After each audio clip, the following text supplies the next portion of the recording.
Happy New Year! Welcome to the Great Lakes Chamber Music Festival's first virtual vignette of 2021 and the sixth overall in the series. Tonight's vignette features the extraordinary Swiss-born American pianist Gilles Vonsattel and his wife, the brilliant Metropolitan Opera Orchestra violinist Sarah Crocker Vonsattel, who was formerly a member of the Detroit Symphony Orchestra. After the performance, Jennifer and I will moderate a live Q&A session with Gilles and Sarah. Please submit your questions using the YouTube chat feature. In honor of Gilles' Swiss heritage, here's our first cocktail video of 2021.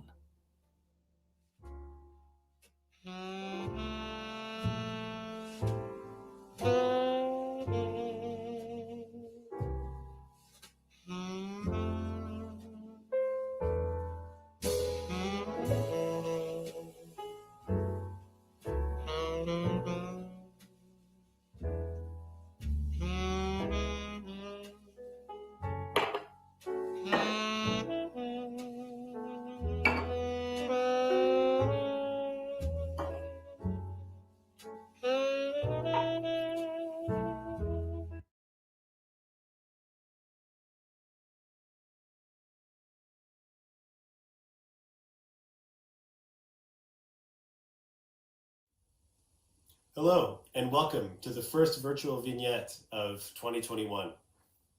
Feels good saying that. I'm honored to be included in this particular series. I remember my time at the 2018 Great Lakes Chamber Music Festival very fondly. I remember intense performances, very warm audiences, just a great week filled with a feeling of friendship and love of great music. I'm, as I said, honored to be part of this series. It was a treat for us to prepare this in our house. You're going to be hearing selections prepared from our home. And this home in particular is in New York City. We're on the Upper West Side of Manhattan here. And we are, my wife is a wonderful violinist and is in the Metropolitan Opera Orchestra. And we do have two small children here. And it's quite a production getting this kind of thing going in here these days. We had fun doing it. So it's a bit of a house concert feeling in the program length and structure. We're going to begin with a piece by Louise Farrenc, Air russe varié. I'll talk more about that before we launch into that. We will then hear Liszt's Transcendental Etude No. 10. And then I'm very lucky that Sarah is going to be joining me for the middle movement of the Strauss Violin Sonata. So some words about the Farrenc, the first piece we're going to play. Air russe varié means essentially variations on a Russian theme. Now, Louise Farrenc is a name you're going to hear more of now, if you haven't already, with the recent interest in women composers. But this is a composer that pianists tend to really know about, and I've known about her for a long time. This piece in particular, I heard in just one of those moments where I had a late night drive. A flight had landed late at Geneva Airport, and I had to get somewhere in Valais in Switzerland. So I had a lot of sort of mountain driving at night to do, and I was trying to stay awake, and I was flipping through stations, and I heard this really beautiful music come on, piano playing solo, and I thought, okay, this is probably something by Mendelssohn that I just have never heard, and I was pretty hooked, and I stuck around, and it was this piece by Louise Farrenc, this Air russe varié, and it turned out this program that was on was an extensive look at her life and works, interviewing experts, and just a really nice complete picture, and it was really fascinating. She was one of the major pianists of the 19th century. She was sort of the piano professor in Paris from about 1840 into the 1870s. She had lots of students. She wrote books on technique. She wrote lots of solo piano music. She wrote great chamber music, actually. Her greatest successes were actually in chamber music. And I've been fortunate to play some of those pieces since. And I'm always up for it. So this piece was, after this drive where I heard this piece, and I thought, oh, this sounds so great, and it's the right length, and it's, this kind of music is interesting because it's right on the cusp between classicism and the sort of heavier romanticism that would come out of Schumann, Chopin, and of course Liszt. And so it still has the elegance and the transparency, the clarity of classicism, but you can begin to feel that kind of heavier artillery creeping in. And it shares a lot with Mendelssohn in that sense. And it's really brilliant pianism. And so the way the piece unfolds, you have an opening little kind of arpeggiation on G minor just to establish the key. Then you get the theme, the Russian theme, which is very clear, very simple, sounds like folk music, very short. And then you have a series of variations that have fun with this theme. Basically, you hear different things done to it, and then in the style of a Beethoven or his successors, you get a fugue. You get a pretty intense fugue, and then you get this interesting. It gets very humorous, and it kind of ends on kind of a whiff of just fun switch to major, and has some of that arpeggiation to balance the G minor arpeggiation that began the piece to begin with. So just in 10 minutes, you have a really, really appealing form and just a great piece that, as I said, you really can't mistake that this composer was a great pianist.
So speaking of composers who are also excellent pianists, of course, we come to Franz Liszt.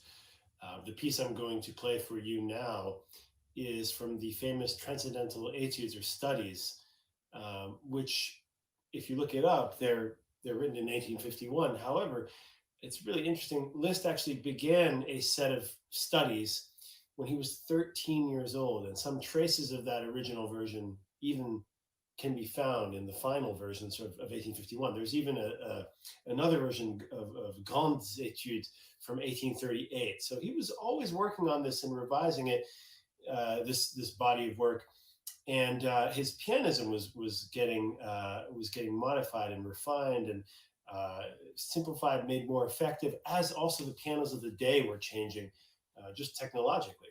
But what we have here in the number 10, which is sometimes nicknamed the Appassionata, it shares a key of F minor with that similarly dark and passionate work by Beethoven, the Appassionata Sonata. We have a work of unbridled passion and operatic intensity. And for me, this was a piece that when I was a teenager, I remember I got to play it and I thought, wow, this is fun. This is pretty great. And nowadays, I had to bring it back for the first time in a long time for some concert that actually happened in person out in Lake Tahoe. And for me, it was great fun to bring it back.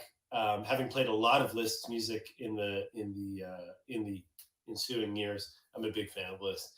And I think the challenge always when we play this music is to try to play it well, in the sense to really give it some shape, make it make sense, play it beautifully, phrase it, and while having those things that require control, also to have it feel on the edge of just being totally wild, And so that trade-off that, when you talk about it, it sounds so easy. Well, I could either be in control or I could make it really exciting.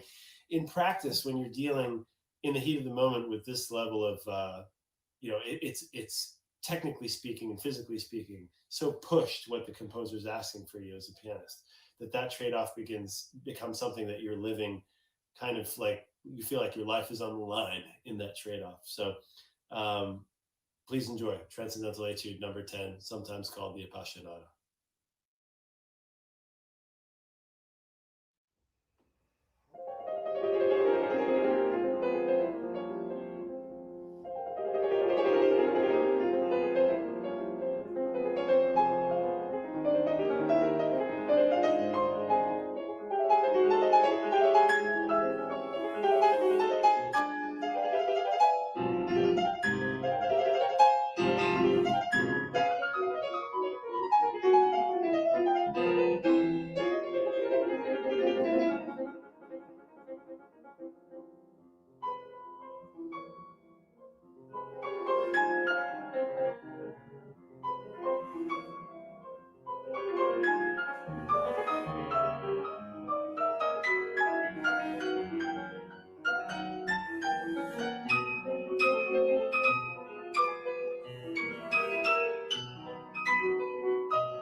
Hi, my name is Sarah Vonsattel, and I'm so happy and honored to join Gilles today for the final piece on this Vignette program. It's also a pleasure to reach out to Michigan audiences in this way because I feel a very special connection to Michigan. I actually lived in Royal Oak for 1 year when I was a member of the Detroit Symphony Orchestra for its 2007-2008 season. Although I was only there for 1 year, I have very fond memories of that time, of performing with that amazing orchestra with talented colleagues and for such supportive audiences. Today you're going to hear the second movement of Strauss's Violin Sonata. This sonata is a youthful work composed when Strauss was 23 years old, and it's the last instrumental chamber music work that he wrote before really dedicating himself more to writing symphonic work and the types of things that we might associate more with Strauss. Nonetheless, it holds a very treasured place in the repertoire for violinists and pianists alike. And it's entitled Improvisation. What does that mean? It's not actually improvised. It's written out. Strauss thought through it very carefully. But I think his intent with that title was a feeling that as we're performing it, we're making it up as we go along, and a sense that both audiences and performers are discovering the piece when they hear it as if for the first time. It begins with a beautiful melody that sounds like lead. You could imagine it being sung. And then a much more ominous and foreboding motive in a minor key enters, with much more complex textures that I think foreshadow some of the kind of writing we hear from Strauss in his orchestral work later on. He transitions back to that first theme again through a section that is full of these very light, cascading arpeggiated figures in both instruments. And to me, even though this is a youthful work, this is just so undeniably Strauss, this kind of writing. It's graceful, it's almost like smoke rising, or like filigree or embroidery. And it reminds me a lot of his string writing from his orchestral work and operas. When the main theme returns again, at the end of the movement, it's transformed, it's embellished, but it also is split up more between the instruments. There's much more interplay between the violin and piano, almost as if they're having a conversation and finishing each other's sentences. We hope you enjoy this performance from our home, and it's such a pleasure to play for you, and we hope that you'll stay for the chat afterwards as well. Thank you so much.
Hello, welcome, Gilles and Sarah. You can hear me, I think.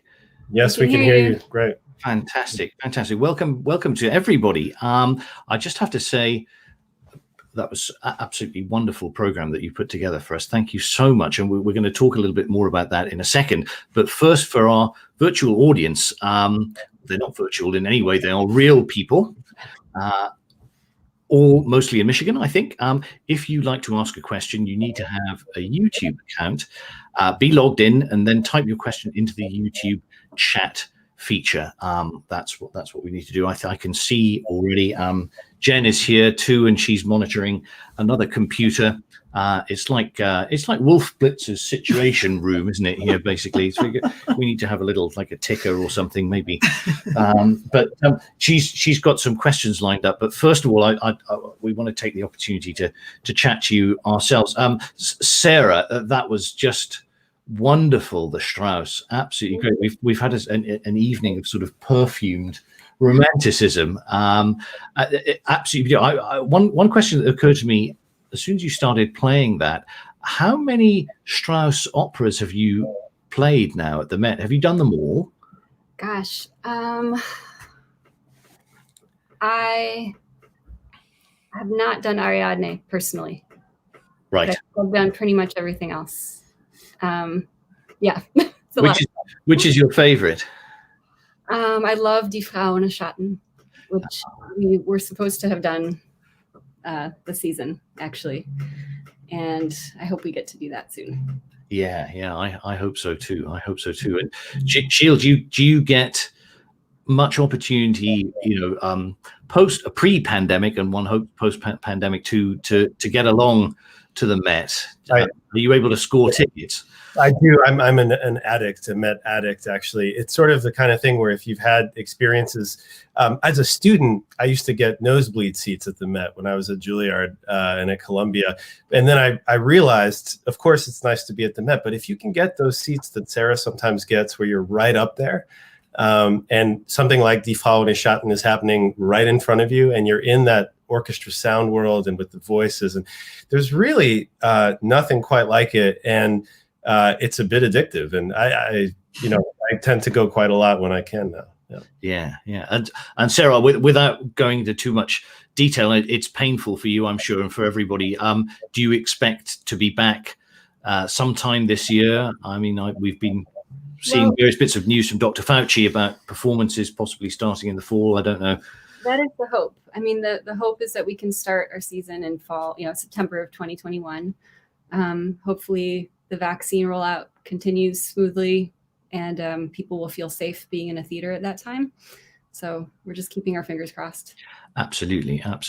Goodness me. So, Gilles, you've been able to keep going in some way with projects throughout the pandemic, and I've been relatively lucky in the sense. Well, I had one big project in Europe, which actually happened, and that's simply because I have two passports. I was born in Switzerland, and I was naturalized in the States when I was in my early 20s, and so I actually can easily travel to Europe. And so I recorded actually a big piece by Richard Strauss, who's kind of a fixture tonight so far, I guess, in this event. It was a crazy left-hand piano concerto with the Bern Symphony and Mario Venzago conducting, who's a wonderful musician. And we actually played twice in front of real audiences. And this was in September and early October. And at that point, I hadn't heard an orchestra, around me play in so long. And to hear, it's one of these pieces where Strauss gives something in the orchestra. Everybody in the orchestra has something to do in this piece. So to go from no orchestra at all to hearing like the contrabassoon and like every single instrument you can imagine having their moment, and then you're playing with that, was unforgettable moment. And since then, things have been, there have been, of course, recording projects and some interesting things in the US. And just recently, on Saturday night, I played a Beethoven First Piano Concerto in Augusta, Georgia, because, of course, we have different rules in this country about what's possible. And so I was playing with an orchestra, distance, everybody masked, and there were something like 300 people in the hall. So, and I'm supposed to go to Europe next week for a chamber music recording. And again, it's this logic where every time you have something, you sort of calculate what the odds are of it actually happening. Yes. When you prepare, and of course, I'm making it sound like, almost everything was canceled. These are like the isolated events that have happened. So. Indeed. I think Jen's hoping that something comes my way soon. She's getting sick of me. I know what you mean. I also understand you've released a CD. Yes. Well, so the Strauss will be on CD. It should be out within a week or two. And it's a combination of this piece with another left-hand piano concerto. The piece has been recorded. It's called Panathenaentzug for people who are Strauss aficionados out there. It's one of these pieces written for the pianist Paul Wittgenstein. Strauss actually had written him a piece before based on the Symphonia Domestica, in which Wittgenstein complained that the piano had nothing to do. So then Strauss wrote him this piece where the piano has too much to do. and that's sort of, the piece is kind of absurdly difficult. So I was glad to make it out uninjured of that experience. Absolutely. And did you use your left hand and only your left hand? In the concert, I was scrupulous. And I followed instructions. In the recording, when I felt twinges of pain in certain moments, I made some rapid adjustments every now and then. Yeah. But yes, it was quite an adventure. Excellent. I wanted to come back before we move on to the questions that we have. And how many questions do we have? We have a handful. A handful of questions. That's great. Good. How without going into too much detail, it's a family show. Could you tell us where you met and how often you've played duo repertoire together? I know I met you, Sarah, out at Lake Tahoe. When I was there with the late and beloved Joel Revson, who's really one of the first people that we knew to succumb to COVID-19. But there was a wonderful festival, and you were certainly playing in the orchestra there. But then after, I think Gilles and I played the Beethoven Fourth Cello Sonata for Michael Parloff's series in New Jersey. Mike Parloff being a distinguished former principal flutist of the Metropolitan Opera Orchestra. And I started digging around his archive on YouTube. And for those of you who are listening who don't know about the Parlance chamber concerts, there's a treasure trove of great performances, beautifully recorded and shot there. And I came across you playing with Gilles there. It was absolutely beautiful playing. But just tell us how long have you been together, and how much have you done together? Well, we were at a summer festival together. That's where I first encountered you. But then we were at Juilliard together when I was doing my master's, and we played together a little bit there. And since then, it's not that often that we have the opportunity to play together, but we really enjoy it when we do. And during pandemic, everybody's playing solo Bach and Isai sonatas and all, Paganini caprices. And, I was lucky that I could be like, hey, do you want to read a sonata? Nice. So, to live with a pianist. Yeah, indeed. God, I wish I could do that. I've been trying to to train Eliza up, our youngest daughter, but she goes her own way. If you can believe it, we've been reading the Brahms E-flat Viola Sonata lately in here, and she's sounding pretty good. It's a very new project, right? Oh, fantastic! Project. Did you always play the viola, or is this a new thing? Oh, great! You've managed to get your hands on one. Yeah, it's been underneath the piano collecting dust for several years. I dusted it off. So wonderful, that's wonderful. And you have 2 children as well. And how are they doing? You don't hear anything at the moment, so that's good. That's always a good sign. No screams or fire alarms going off right now. Very good. So they're great. They're this is a huge change for them this year, but children are so adaptable, and they're really happy to have us home. Yeah. Absolutely. No, we're finding the same thing too. Good. Well, look, let's take a couple of questions that have come in. So what's the first one, Jen? Well, the first one was from Michael Morin, a member of our board. He says, you are a fan of Liszt and a fan of contemporary music. What draws you to new or newer composers?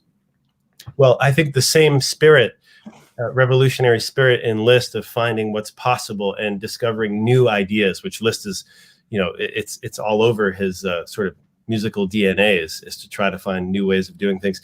That same excitement I can find in modern composers who are trying to do new things.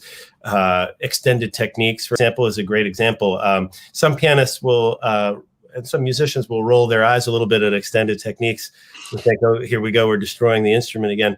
But I've been fortunate enough to work with musicians who are great at that stuff and play actually very eloquently and beautifully. And watching them, I realized this really can be done in a way that's consistent and coherent with the whole art form. And it's very exciting when you find yourself doing something that not many people have done before, which in classical music, it's a challenging art form in the sense that, okay, let's say I have a recital, I'm playing a Beethoven sonata. Well, you're stepping in the footsteps, right, of so many people who came before you. It's very refreshing when you're going to do something challenging that not many people have attempted before. So that's one of the things that attracts me to it. Indeed. And I was going to ask you, because we've talked about this in the past, but when you talk about extended techniques, that can be playing with different parts, your arm, elbows, that kind of thing, but also adding things to the piano, inside the piano. Is that something you're happy to do with your own piano, which sounds very beautiful on the recording? But yes, I mean, you have to be very careful. I think, again, like doing all this stuff from a position of knowledge of what's possible. Like, for example, I had a project recently to do the Cage sonatas and interludes. And something as simple as the using brass as the material that you're putting in the strings, because that's softer and won't damage the strings. And there's usually, and if you consult a good piano technician and you become informed about this stuff, there are ways of doing this that are safer for instruments. Of course, and also, you mentioned, you can. Extended techniques. I think some of the more interesting stuff involves harmonics inside the piano, pedal effects, things like that. Again, a lot of experimentation will yield very different results. So hopefully we can do it in a way that maintains these beautiful instruments. Exactly. And actually, that talking about extended techniques, I know this is off Michael's question, but I just wondered, Sarah, did you by any chance perform in the Thomas Addis opera that the Met did? Because I know perhaps, I don't know if it would be unfair of me to say, but the Met is perhaps not, known for embracing huge amounts of contemporary music, but when it does it big style, and certainly that's what happened in that. Were you asked to do anything that made you go, I did play in both his operas that we did at the Met. The one you're thinking of is with the tiny violins, right? It's terrible. I've forgotten the that one was the Exterminating Angel. Yes, exactly. So the first few stands of the 2 violin sections were asked to play on. I don't know if they were 8th size violins or 16th. They were tiny. I was not one of those people. I was back in the section, but it was really hilarious. I mean, these tiny little instruments, and it was actually quite difficult like technical stuff they had to play and really practice on. It was just so funny. That's very I interesting. did really well with it, but I didn't get to play one of those. And there were live sheep on stage in that production, right? There were. I couldn't crane my neck far enough to see them from the pit, but I hear there were. Fantastic. Perhaps you could smell them. I don't know. Who knows? It's a distinctive aroma, isn't there, with sheep? Huh? Yeah. Fantastic. And the next question was from Sandy Reitelman. She, still on the question of the opera, she says, Sarah, I'm curious as to how playing in the Met Opera Orchestra versus the DSO has informed your playing in general terms. It's a really interesting question.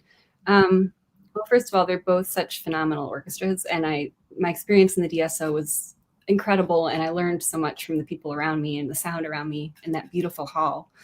The biggest difference between playing in a symphony orchestra and an opera orchestra is of course that you're on stage or in the pit. Mm-hmm. And, although the Met Orchestra does play on stage as well, we play concerts in Carnegie Hall every season.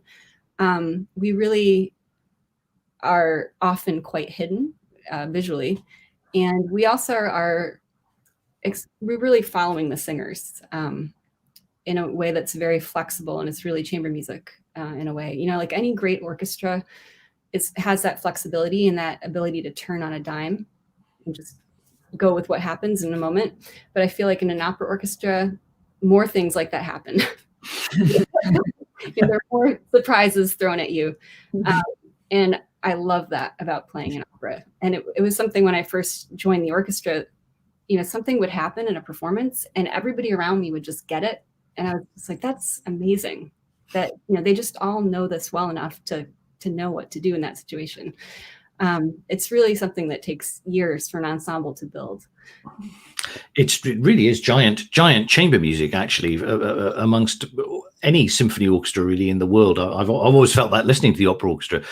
Gilles, have you noticed that? I know in the back in the day when I used to play more concertos than I do now, I can remember quite distinctly playing a few standard concertos like the Dvorak and the Elgar with opera orchestras, mm-hmm. and noticing a real difference and being quite surprised by it. And I don't know if you've had the same experience. Well, I think that first of all, it's possible that for those orchestras that it's not what they're doing day in and day out. So there's a certain freshness to it.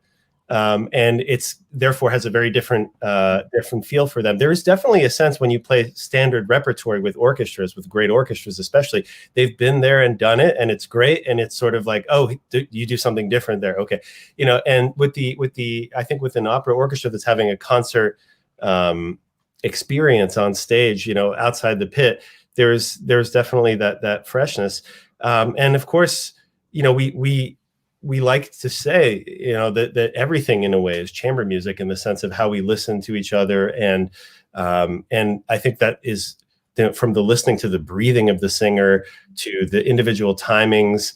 There was a real sensitivity to that. That's wonderful. Yeah, it's palpable. I can remember the Elgar cello concerto, actually, for those of you who may vaguely recall the way that piece goes. It starts with a kind of recitative for the cello, and this recitative comes back right at the end of the piece. And I was playing this piece with the Orchestra of Welsh National Opera, which is a very, very good opera company. In fact, I think for many years its music director was an Italian man called Carlo Rizzi, who I know has conducted the Met on numerous occasions. I think he loved being in Wales so much because the Welsh do have a certain sort of affinity for the voice and for operatic singing, and perhaps also operatic behavior occasionally. I was going to say they're known for their melodrama. They are. But I remember getting right to the end of the piece where the recitative comes back again, but this time it's punctuated by some stronger chords in the orchestra. It goes bang, bang, these two chords. And the way the orchestra, the WNO, played those two chords, it sounded like Puccini. It was absolutely this boom, boom, dry together without really, and it gave me a completely different perspective on the piece. And I think that's a wonderful thing that you get from working with singers, isn't it? Also, I love this story because of the inherently theatric, dramatic element of opera, which we can all use to think about in interpretation of any music, you know, just bringing that kind of gesture to life. It's great. Exactly. Well, that's so. I mean, there's so much more to talk about. I wanted to say just very, very briefly. The Liszt and the Farrenc, absolutely wonderful. Louise Farrenc's music, I'm ashamed to say I only know a very, very little of it. Some of the chamber music. There's one cello sonata, which is which I want to spread around a little bit. But did she write any opera? I'm not sure. It's possible. I actually don't know about that. The pieces that I've encountered and played are the two quintets that are Trout quintet formation, which I would recommend without any reservation to any chamber music festival or your music list of your listeners and music lovers. They are wonderful pieces. We will make a note of that. Yeah, and they work well together with the Trout. Maybe she was even thinking of a companion work. You know, so. Indeed, and of course, hovering over the whole evening. Even the Liszt is the gigantic presence of Wagner, of course, who's there, and how much one can hear their sort of interdependence musically speaking, even in the Transcendental Etude you played was perhaps more of a sort of showpiece, but it's certainly Wagnerian chromaticism and shifts of harmony really audible in that too. Yes, the moment for me in that piece that is just magic is this extended lyrical section that begins calmly and becomes, he writes disperato, and he's just one note over and over again, and this kind of extreme lyricism is very much that, and of course Liszt did it first, so I'd like to remind people of that. So. Absolutely. Well, look, thank you very much. I'm afraid we're kind of running out of time. Wrap up this piece. It was wonderful. We have one more question from one of our audience members, Colleen Booth. She would like to know, how old are your children and are they musically inclined? So yes, they are musically inclined. Our son Felix is 6 and our daughter Nina is going to be 4 in a few weeks. Felix plays the violin and Nina is itching to start. That's going to happen really soon. And they sing constantly. They're very into everything that we do musically around here. Excellent. Fantastic. That's wonderful. Well, look, before we sign off for the evening, for everybody who's here, including Gilles and Sarah, please stay tuned because there's one more musical treat coming our way. But first, I want to thank all the festival's benefactors, the sponsors, the donors for making another wonderful virtual vignette possible. We welcome you all to join us in presenting great music by donating on our website, greatlakeschambermusic.org. I've also got some good news to share. Based on your feedback, I'm programming the next series of the 3 virtual vignettes, which will carry us through the winter and the early spring months. The first of these will be on Wednesday, February the 17th, featuring Alessio Bax and Lucille Chung. Plans are also underway for the June 2021 Great Lakes Chamber Music Festival. We're working hard to try and make that as much of an in-person experience as we safely and possibly can, and there'll be more news on that soon. I want to highlight another exciting program coming up next week online, the YouTube premiere of John Luther Adams's Selah, The Breath of the World, which was performed outside at the 2020 Great Lakes Chamber Music Festival in collaboration with the Detroit Chamber Winds and Strings. I strongly recommend tuning in for that. That was a wonderful undertaking. And finally, we close with a special musical encore. Gilles and Sarah, please tell us about your encore. Okay, so next you're going to hear a little piece called It Ain't Necessarily So. It's from George Gershwin's opera Porgy and Bess. And this is a transcription by the great violinist Jascha Heifetz. Thank you.